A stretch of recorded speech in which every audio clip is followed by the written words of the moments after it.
Bonjour à tous. Aujourd'hui, comme prévu, nous allons voir le thème de la fourchette, hein. Un thème qui est très important parce que la fourchette étant une arme principale. Donc tout d'abord, je vais commencer par une petite définition, hein. Petite définition qui doit s'imposer, forcément, parce qu'on est tous pas, parce qu'on est tous à un niveau différent au niveau vocabulaire. Donc une fourchette, c'est quoi? C'est une attaque multiple, hein. Une combinaison qui permet à l'aide d'une pièce d'attaquer plusieurs pièces adverses.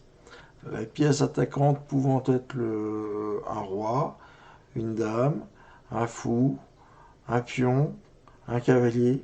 Ce dernier étant pour moi un peu la Rolls, la Rolls de la fourchette, de par sa dextérité, comme nous verrons dans les exercices qui vont suivre. Mais tout d'abord, nous allons voir un petit sommaire, un sommaire nécessaire pour visualiser un peu le contenu du sujet. Allez, à tout de suite. Regardons ensemble l'exemple numéro 1. Comment prendre la tour? Bien, à l'aide bien sûr du thème de la leçon, hein, la fourchette. Une fourchette qui va s'effectuer ici avec le pion. La dame ne veut pas être prise. Les noirs veulent conserver leur dame.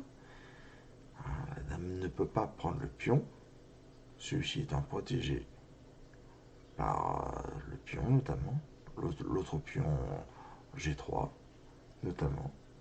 Donc la dame va fuir. Hop. Ce qui nous laisse, au tour suivant, la tour.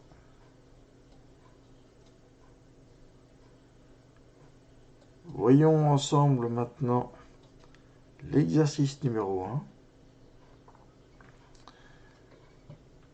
Une petite fourchette encore. Donc, comment faire la fourchette? Pour mettre la vidéo en pause, temps de réfléchir. Effectivement, il faut monter le pion. La dame est obligée de partir. Le pion étant protégé, elle ne peut pas prendre le cavalier. Le cavalier étant protégé aussi par la dame. On ne peut pas descendre mettre le roi en échec, ce qui aurait été un bon coup s'il n'y avait pas eu le cavalier qui protégeait son pion. Donc, où peut-elle aller? Peut-elle aller? Vous avez peut-être une petite idée, déjà.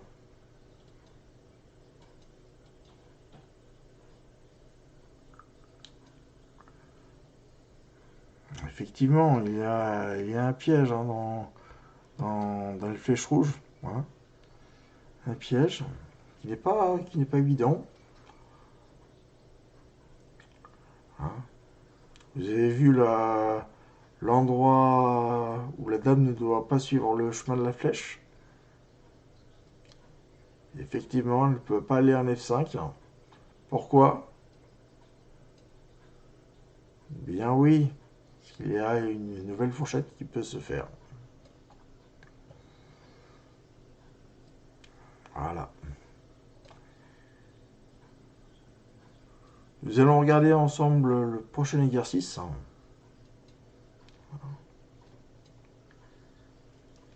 L'exercice numéro 2.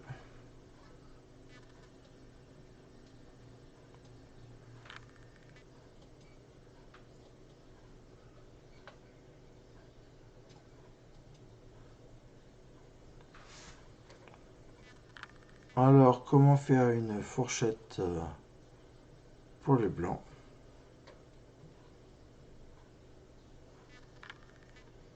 Vous pouvez mettre la vidéo en pause. Bien, il s'agit d'une promotion Le pion, on va faire une promotion.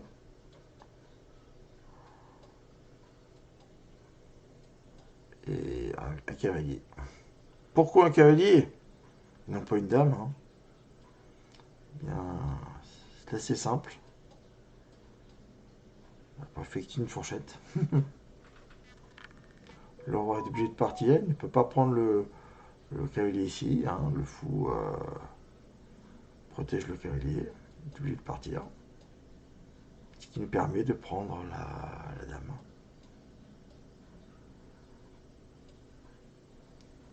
Nouvel exercice. Exercice numéro 3. Avec une petite fourchette. Hein. Encore. La dame. Avez-vous vu la fourchette? Oui, effectivement. La dame doit partir ici. Voilà. Car il y a une fourchette. Hein. Même si le cavalier vient ici, ça fait rien. Ça fait rien. Il y aura quand même une fourchette. Hein. Le roi est obligé de partir, même si le cavalier vient. Hein. Il n'y a aucune incidence. Il n'a pas le droit. Il doit répondre à l'échec. Le roi doit répondre à l'échec. Hein. Il doit partir. Donc, ce qu'il fait, ce qui nous laisse la tour.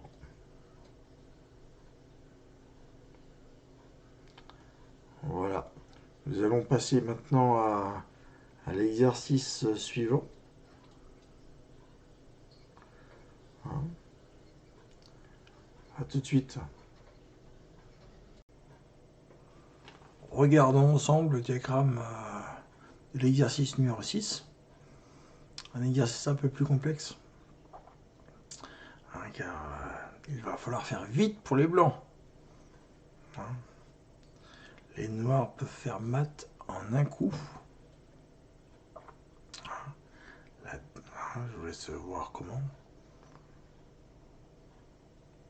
Et oui, effectivement, hein, la dame noire descend. Et c'est la fin pour les blancs. Hein, parce que le roi ne peut pas prendre la dame, car la dame est appuyée par la tour. Donc, réfléchissons correctement. Quel coup faire pour les blancs? Vous pouvez mettre la vidéo en pause.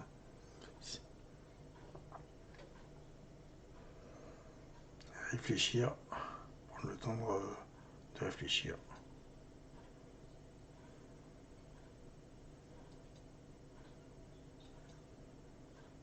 En 5 coups, nous pouvons agir sans perdre de temps, bien sûr. Sans perdre de coups. Alors voyons voir le premier coup. Première fourchette. Cet exercice.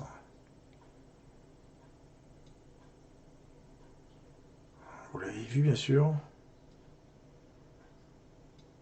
Une belle fourchette, puisqu'elle attaque en 4 positions simultanées, dont le roi. Voilà. Chose qui est pour nous très important, pour pouvoir agir rapidement. Parce que là, le roi, les noirs ne peuvent pas prendre la tour. Le cavalier, excusez-moi.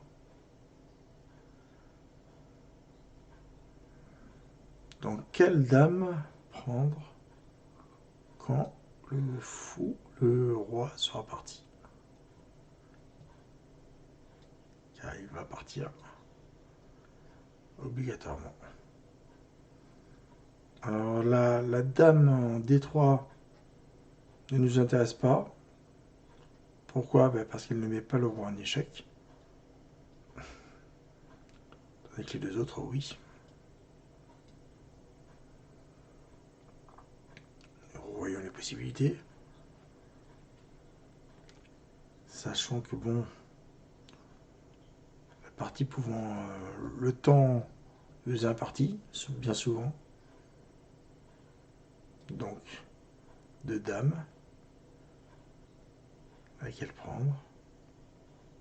C'est le duo, bien sûr. Pourquoi? Pourquoi c'est le duo? Bien pour cette dame-là est restée en appui sur la tour. Hein, et c'est cette position-là que nous voulons prendre avec la dame.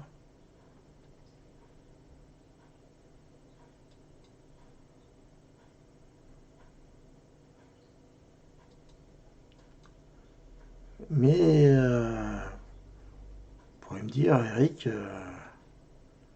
t'as pas bien regardé le jeu, hein? Car la tour ici est dangereuse pour ton cavalier. Il n'en est rien. Pourquoi?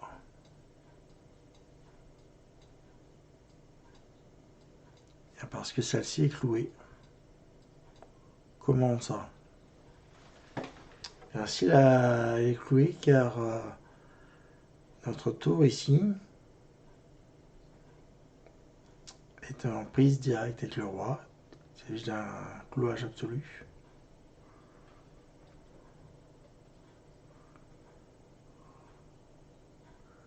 Donc notre roi est obligé de partir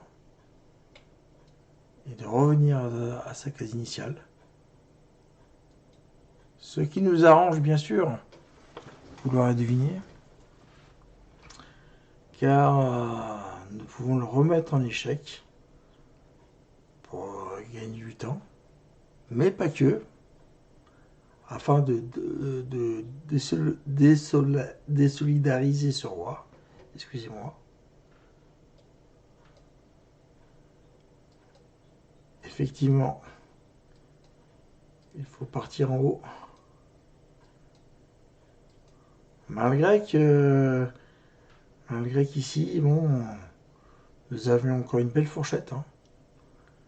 Une belle fourchette avec notamment cette dame très gênante en G4.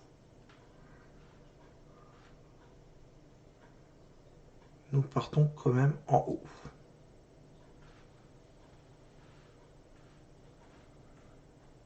Le roi est en échec. Il doit se dissocier de sa tour. Obligatoirement, oui. Ce qui nous laisse la possibilité de prendre la tour, malgré le fait qu'elle soit protégée par le pion.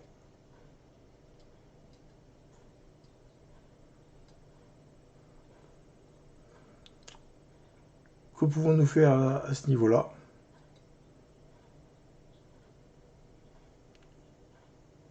Je vous laisse observer le jeu. Bien sûr, nous devons prendre ce pion avec notre dame de façon à mettre échec et mat.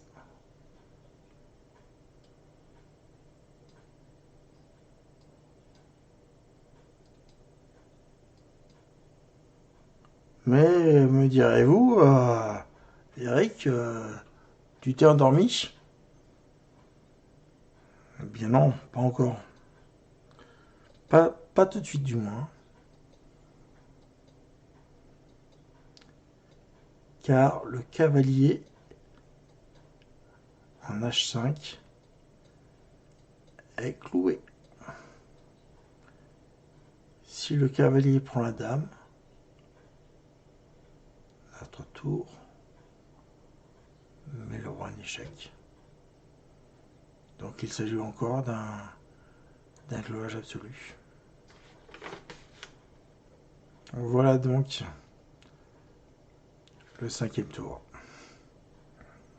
et le mat. Donc je vous invite à refaire cet exercice chez vous. C'est un exercice important, hein, de façon à bien comprendre les mécanismes. Je vous dis tout de suite, hein, dans à peine 20 secondes. Allez, à tout de suite.